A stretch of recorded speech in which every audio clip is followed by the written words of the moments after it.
Hello, I'm Jason Bennett. I'm the Head of Adult Services and Housing in Pembrokeshire County Council.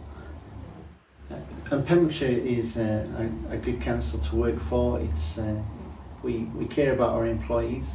We like to see people progress through their careers in social care, from frontline care staff through to our qualified social workers, occupational therapists, sensory workers, through to our managers, and through to heads of service directors.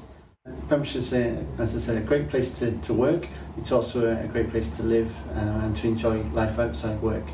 And we really think it's important to have a work-life balance, so somewhere where you enjoy living and working and come to be part of a dynamic and a team that cares about the community.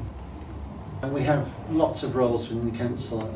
If you're interested in any of the roles, from, as I said, frontline care staff through to social work or management, then please get in touch with us.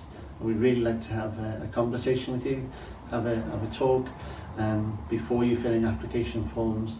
Welcome to come and talk to us or to see us, and we just look forward to talking to you.